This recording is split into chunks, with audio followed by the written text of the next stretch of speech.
So we're going to talk of one last dot. And because I manage content and design at eGain, but I also host the event, and I get to talk of my favorite topic at the end of the day. So I'm going to talk about content strategy for customer service.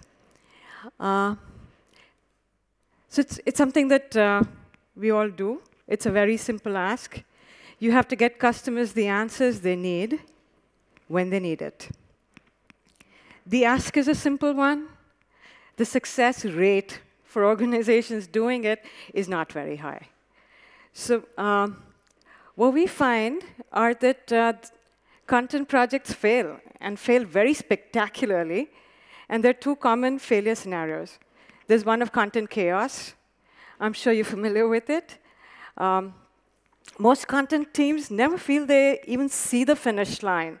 We're always running to create more content. There's this huge pressure to create content in organizations. We just never have enough. And before you know it, you have the 20,000 articles that EE was talking about. So it's very easy, because of the nature of content, to create a lot of unused, often unusable content very quickly. And then to feel overwhelmed. So you're still running to create content, and you're drowning in content that perhaps no one's using.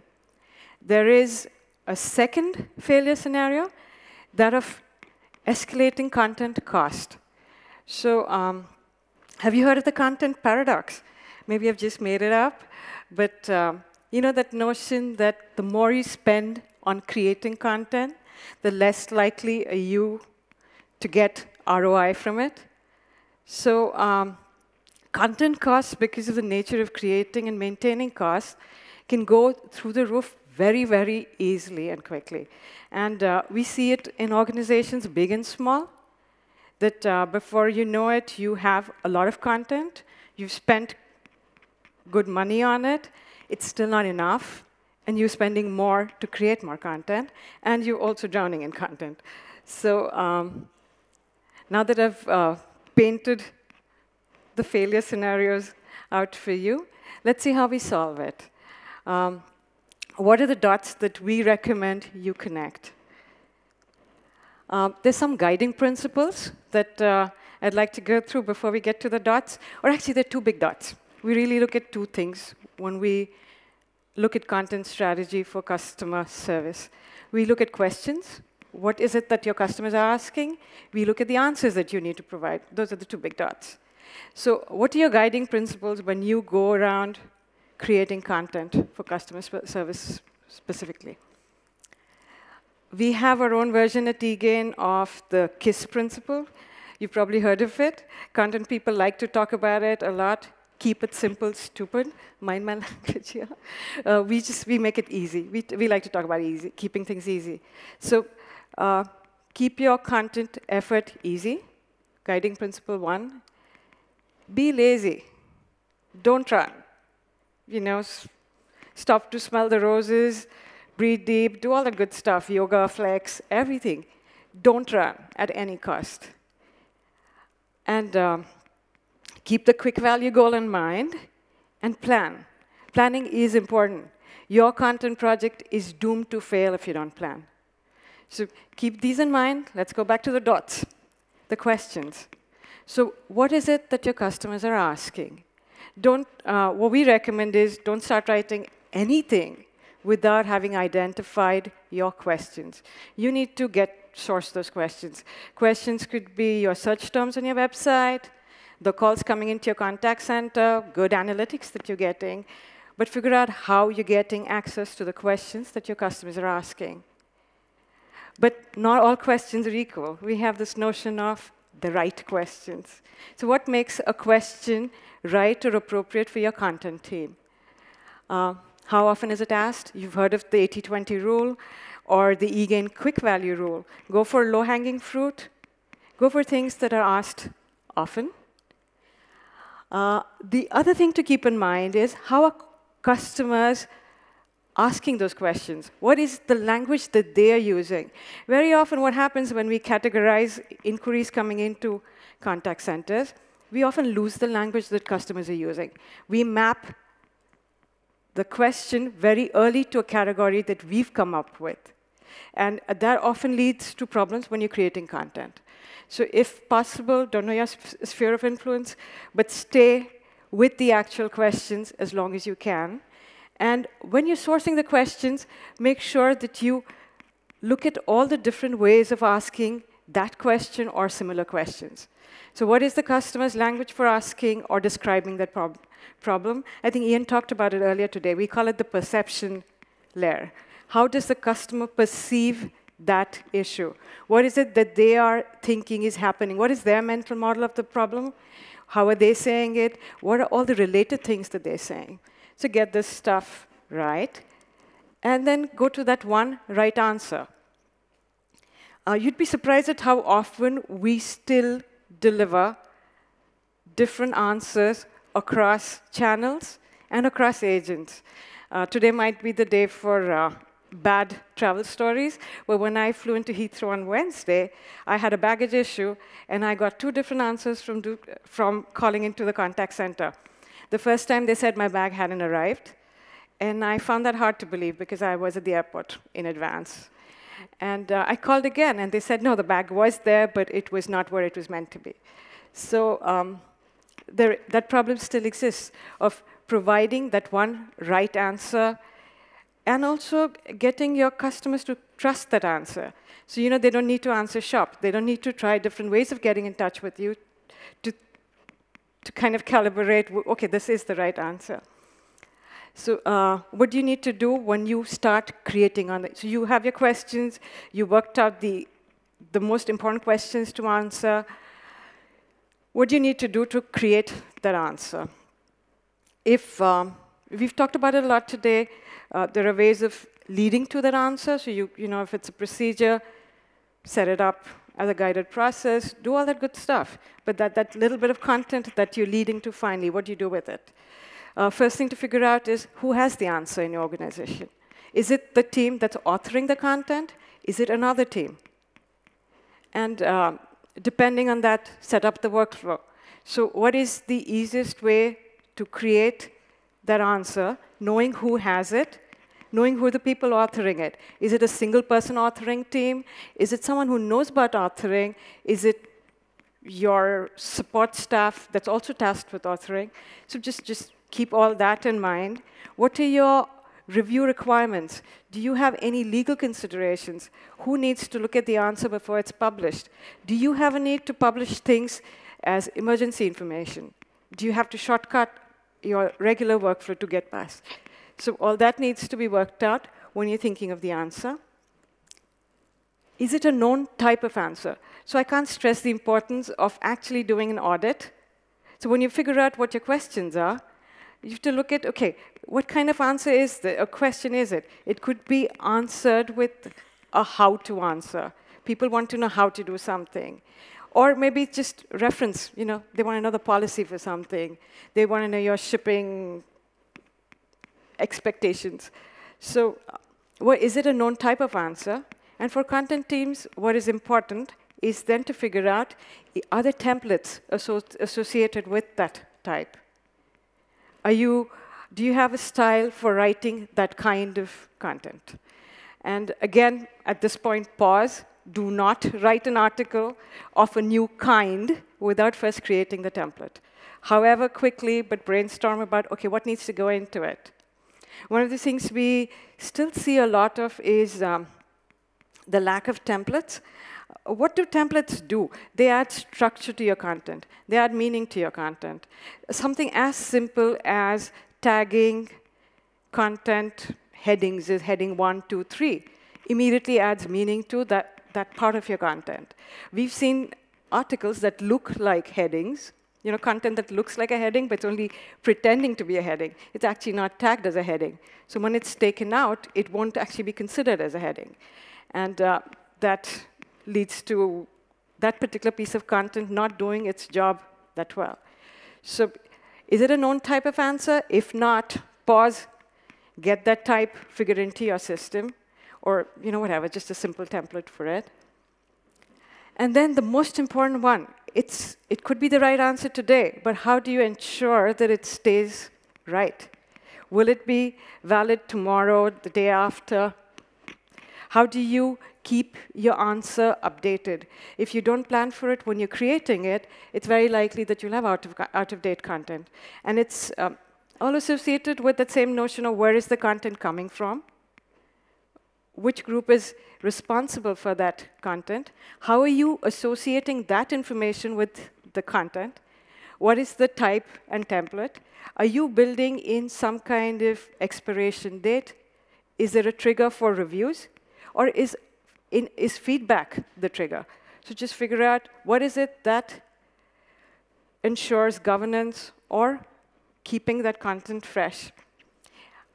It's particularly important for a lot of our clients who are in compliance-heavy industries. There are penalties, significant penalties associated with incorrect information. And of course, there's the cost of keeping incorrect information. So back to our guiding principles. You're keeping it easy. You're being lazy, looking for quick value. You're planning. And now that you're in the process of creating content, principle number 4, reuse.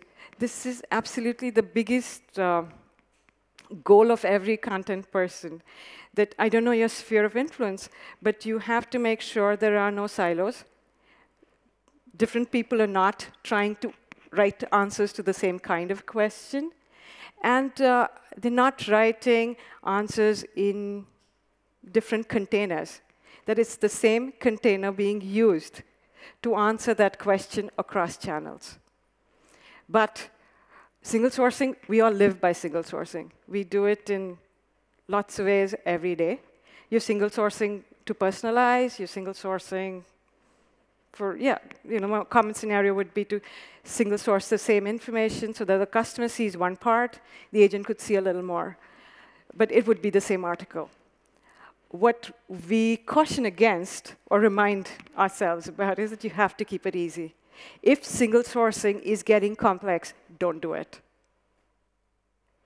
That's a recipe for disaster.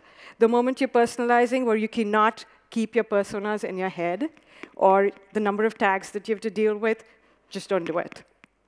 Okay? So within our product, for instance, we've got we recommend that personalize with portals, have actual different websites for different audiences, then start personalizing by articles, then get deeper. But try and keep it as simple as you can, but reuse.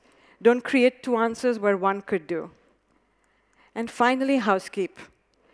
We've talked about the cost of keeping our content, and it's significant. You all probably know it, feel the pain as well. And the only way to deal with it is to plan, to prune. Look at your reports. Reports are our best friends, really, in the content business. So archive ruthlessly. So what can you do differently? I thought it'd be interesting to see what does eGain do typically with a new client. Let's say we've been called in to set up a new knowledge base. Typically, it would be for a contact center as well as web self-service. What would we do? There is a block of content that the organization has already.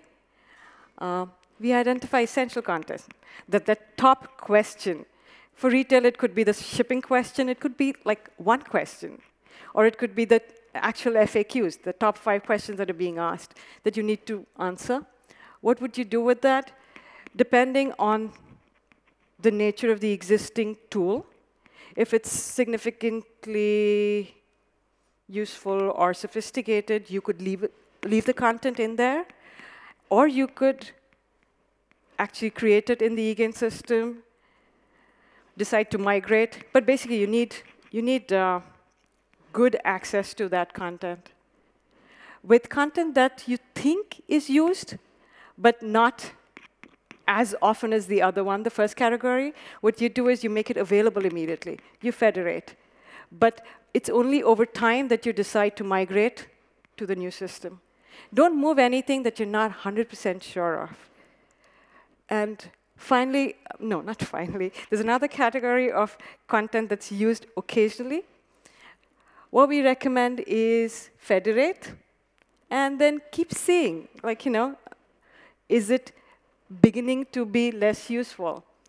So with unused, outdated, and irrelevant content, we're ruthless. We suggest eliminate. You have to get things out of your system. So there's this migrate, federate, eliminate strategy that we use a lot. As Ian likes to talk, you must have heard him earlier in the day. When he talks of content, he often says, you have to really worry about the content you need, not the content that you have. And keep comparing, remove anything that you don't need. Talking of eGain, agent experience isn't the only AX we look at. As a product designer, I spend a lot of time looking at author experience. So I'm obsessing about author journeys, what makes life easy for authors in customer service organizations. And things that we talk about and discuss and build are content types and templates. We keep adding them to the system. It's particularly interesting now because you're publishing to so many different channels, and you're publishing HTML in web channels. We work with compliant-heavy businesses. So one of the first things we had to work out was, how do you archive things that are changed on the fly? So we figured out, OK, you're personalizing, but you need to keep copies. You need to keep records that you've personalized for every persona you've ever shown things to. So how do your content types and templates changed with that in mind? The container for content, it's getting reduced. So it's an SMS, it's a tweet, it's a post, it's a like sometimes, right? So what do you do in this container? What is the template for that container? What is the workflow for that container? When your agents have to talk in 280 characters, 140, 280 characters, what do they need to do? Approval workflows, how easy can they be when there are compliance mandates? We think of that a lot. What should they be when it's a single person who's both the writer and the reviewer? So, we have best practices around those, things that we built into the product. We think a lot about single sourcing, tagging for personalization, different ways of personalizing, version control. What is a significant version? You don't want, we used to do that. We'd keep a version with every update. And if you had multiple languages, you had multiple versions for every update. And the update could be fixing a typo. So one of the first things we learned was that that's not a significant version. It doesn't qualify as something that could be tagged as a version. So what is a version? How do you control versions? Other things that we've looked at with customers is we're always pushing the boundaries of HTML. What can it do? How can it mimic the feel of reviewed, approved content that's easy to consume and also be easy to create? So one of the things, we have a client in the financial services industry. They have procedures, but they also have policies for those procedures. They put the procedures into guided processes. But what do they do with the policies? So we've worked out different kinds of templates for the policies. What is an easy content area to scan when you're going through a policy? How do you look for things? How do you expand sections? How do you scan for changes, new updates in that policy? So we look at, how can HTML deliver that? Are you scrolling? Are you going horizontal? What are you doing with that? Easy collaboration around content. So talk pages, an author being able to archive their thinking about the article with the article, and then other people talking about when feedback comes in, how do you deal with that feedback, and adding that little bit of information with the actual article. We talk a lot about compliance. We worry endlessly about compliance, and we try to make it easy. How can compliance be embedded into, how can it be natural with the way different organizations are in terms of creating content, in terms of updating content, or even curating content that comes from elsewhere? And finally, we keep looking at analytics and seeing how that can be, just measuring stuff, be useful for keeping your content in check. This is Ron. I don't know if you've met him yet. He's in the ideas bar. He's a product manager for content and knowledge. Come talk to him about content strategy. And it's finally cocktail time. So see you all there.